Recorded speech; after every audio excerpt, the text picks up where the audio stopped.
నమస్తే సార్. నమస్తే. సార్ కేజ్రీవాల్ మోడీకి షాక్ ఇచ్చే విధంగా సుప్రీంకోర్టులో వేశారు, అంటే ఆయన బెయిల్కి సంబంధించిన పిటిషన్ వేశారు అని చెప్పేసి తెలుస్తుంది. ఒకవేళ అక్కడ మోడీకి వ్యతిరేకంగా వచ్చే అవకాశం ఉంది అని కూడా మాట్లాడుతున్నారు బయట. సో ఎలా, అంటే ఒకవేళ వ్యతిరేకంగా వచ్చి కేజ్రీవాల్ బయటికి వచ్చే అవకాశాలు ఏమైనా ఉన్నాయంటారా? చెప్పలేము. అంటే సుప్రీంకోర్టు ఎలా డిసైడ్ చేస్తుంది అనేది తెలియాలి. మొన్నైతే మనీష్ సిసోడియాకి మళ్ళీ ఎక్స్టెండ్ అయింది. ఆయన జైలు టర్మ్ ఎక్స్టెండ్ అవుతూనే ఉంది. దాదాపు 1 year పైన అయింది. కానీ కేజ్రీవాల్ ఇది మోర్ కాంప్లెక్స్గా ఉంది. ఎందుకంటే ఇండియా వైడ్ కానీ వరల్డ్ వైడ్ కూడా కేజ్రీవాల్ని అరెస్ట్ చేయడం పట్ల తీవ్ర వ్యతిరేకత అయితే వచ్చింది. ఎందుకంటే క్లియర్గా ఇంత అర్జెంటుగా కేజ్రీవాల్ని అరెస్ట్ చేయాలన్న పరిస్థితి లేదు. నిజంగా అతను కుంభకోణానికి పాల్పడి ఉన్నాడని నమ్మినా కూడా కావాలని ఇన్ని రోజులు ఆగి ఎలక్షన్ టైంలోనే అతను అరెస్ట్ చేస్తున్నారంటే క్లియర్గా మోడీ భయపడుతున్నాడని అర్థమవుతుంది. ఈ మధ్యకాలంలో బీజేపీ స్టాండ్ కానీ బీజేపీ ముస్లింలకు వ్యతిరేకంగా మాట్లాడే తీరుగాని చూస్తే ఒక అభద్రతా భావం బీజేపీలో కనిపిస్తుంది. అదే నేషనల్ వైడ్గా కూడా బీజేపీని డీప్గా స్టడీ చేస్తున్న అనేక మంది వివిధ వర్గాల వివిధ రంగాల మేధావులు కూడా అదే విశ్లేషిస్తున్నారు. అంటే మోడీలో ఒక తెలియని భయం అయితే పెరిగింది, వ్యతిరేకత అనేక వర్గాల్లో ఉంది. ఇది ఎక్కడికి దారి తీస్తున్న భయం ఉంది. అందుకని హిందూ మతం మీదనే ఈసారి నమ్ముకున్నాడు. అంటే నిజానికి ఎకనామిక్ ఇష్యూస్, ప్రజల జీవన ప్రమాణాలు, ఆర్థిక భద్రత, తర్వాత ఉద్యోగాలు, తర్వాత సంక్షేమ పథకాలు, వాళ్ళు చెప్తున్న వికసిత భారత్ ఏదైతే ఉందో వికసిత భారత్లో ప్రధానంగా ఏంటంటే ఇంక్లూజివ్ ఎకనామిక్ గ్రోత్. ఇప్పటి వరకు ఆర్థిక అభివృద్ధిలో భాగం కాని సెక్షన్లన్నింటినీ భాగం చేయడం, అది ఒక లక్ష్యం. అట్లాగే ఎకనామిక్ డెవలప్మెంట్ ఆఫ్ ఇండియా, ఇప్పటి వరకు ప్రపంచంలో తీసుకుంటే ఇండియా 5వ ప్లేస్లో ఉంది ఆర్థిక వ్యవస్థలో. దీన్ని 3వ ప్లేస్కి ఇంకొక 5 ఏళ్లలో తీసుకురావాలనేది ఒక టార్గెట్. అంటే ప్రపంచంలో ఆల్రెడీ 3-4 ప్లేస్లో ఉన్న జపాన్ అండ్ జర్మనీ క్రైసిస్లోకి వెళ్తున్నాయి కాబట్టి మనం 3వ ప్లేస్కి వచ్చే అవకాశాలు కూడా లేకపోలేదు. సో అదొకటి. ఇంకొక పాయింట్ ఏంటంటే ఇన్ఫ్రాస్ట్రక్చర్ని ఇంకా బాగా అభివృద్ధి చేయడం. రోడ్లు వరకు కొంతవరకు చేయగలిగారు కానీ సరిపోవట్లేదు. అట్లాగే రైల్వేలను పెద్ద ఎత్తున ఆధునీకరించాలి. అట్లాగే వాటర్ వేస్ని పెంచాలి. ఇటువంటి ఇన్ఫ్రాస్ట్రక్చర్ డెవలప్మెంట్ అనేది పెద్ద ఎత్తున చేయాలి. ఇవన్నీ ఏంటంటే 2047కి టార్గెట్ పెట్టుకున్నారు. అప్పటికి మనకి స్వాతంత్రం వచ్చి 100 ఏళ్ళు అవుతుంది. సో 100 ఏళ్లలో ఏమేమి అభివృద్ధి ఉందని చెప్పడానికి, మేజర్ అభివృద్ధి అంతా కూడా బీజేపీ హయాంలో జరిగిందని చెప్పుకోవడానికి కూడా వీళ్ళు ఒక ప్లాన్ వేసుకున్నారు.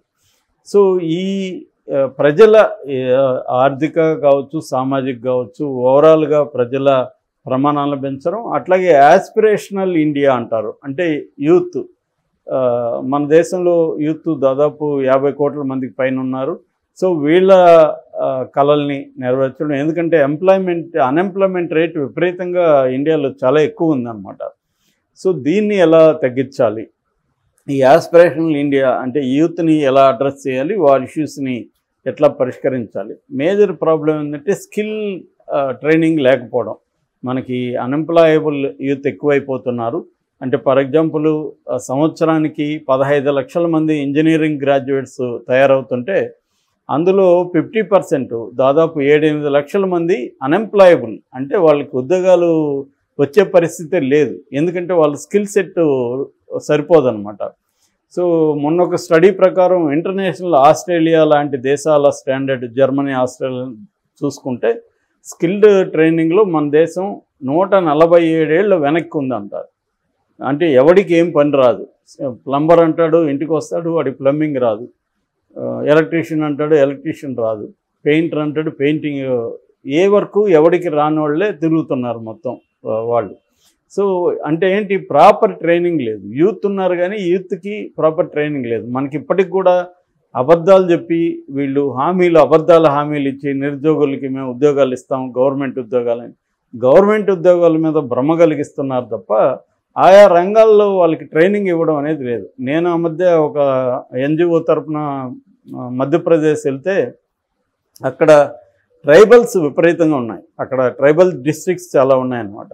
ఆ ట్రైబల్ డిస్ట్రిక్ట్లో ఎడ్యుకేషన్ తక్కువ ఉంటుంది. 10th వరకు చదివిన వాళ్ళు చాలా తక్కువ ఉంటారు. అట్లాంటి వాళ్ళకి ఎక్కువగా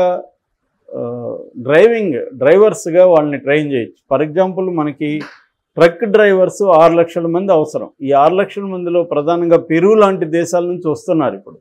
సో 6 లక్షల ఉద్యోగాలు రెడీగా ఉన్నాయి, మనుషులు రెడీగా ఉన్నారు. వీళ్ళకి కావాల్సిన ట్రైనింగ్, ఆ ట్రైనింగ్ ఇచ్చే పరిస్థితి కనిపించట్లేదు. సో వీళ్ళకి కానీ proper big truck driving training కానీ ఇవ్వగలిగి ఇచ్చి కరెక్ట్గా చేస్తే ఈ ట్రైబల్ పాపులేషన్లో చాలామందికి ఉద్యోగాలు వస్తాయి. ఇది ఒక ఎగ్జాంపుల్ చెప్తున్నాను. ఇలాగ అనేక సెక్టర్స్ ఉన్నాయి మనకి. సో దీని మీద ఫోకస్ చేయాల్సి ఉంది. సో ఇదంతా కూడా చేయట్లేదు. సో ఈ కాంటెక్స్ట్లో మోడీ ఏం చేస్తున్నాడంటే ప్రతిపక్షాల మీద నిర్బంధాన్ని ప్రయోగించి ప్రతిపక్షాలని బలహీనపరిచి అట్లాగే ఒక హేట్ క్యాంపెయిన్ క్రియేట్ చేసి ముస్లిం హిందువుల మధ్య ఒక హేట్ క్యాంపెయిన్ క్రియేట్ చేసి తాను అధికారంలోకి వద్దాం అనుకుంటున్నాడు తప్ప రియల్ ప్రజల సమస్యలను అన్ని నిత్యావసర ధరలు విపరీతంగా పెరిగిపోయినాయి. పెట్రోల్ డీజిల్ ఇంకా పెరిగే అవకాశం ఉంది. ఇప్పుడు ఎలక్షన్ కోసం వాళ్ళు పెంచకుండా వెయిట్ చేస్తున్నారు. సో అట్లాగే నిరుద్యోగ సమస్య ఉంది. ఇటువంటి సమస్యల్ని అడ్రస్ చేయకుండా ఒక పిక్చువస్ సమస్య, ఎవరికి కూడా హిందూ ముస్లిం సమస్య అనేది జీవన్మరణ సమస్య కాదు కదా. నేను హిందూ, నాకు తోటి ముస్లింతో నాకేమి ఇబ్బంది ఉంటుంది? ఏ రకమైన ఇబ్బంది లేదు. అతను పని చేసుకుంటాడు. ఇప్పుడు మన ఆఫీస్లో ముస్లిమ్స్ ఉన్నారు, హిందూస్ ఉన్నారు, క్రిస్టియన్స్ ఉన్నారు. ఎవరితో ఇబ్బందులు లేవు కదా. కానీ ఇబ్బందులు క్రియేట్ చేయడం ఎందుకు? సో అటువంటి ఒక ఇబ్బందులు క్రియేట్ చేసి ఒక హేట్ మాంగరింగ్ అంటారు, అటువంటి ఒక హేట్ క్రియేట్ చేయడం మీద ఫోకస్ చేస్తున్నాడంటే అతనికి కానీ లేకపోతే పార్టీకి కానీ ఒక భయం ఉంది.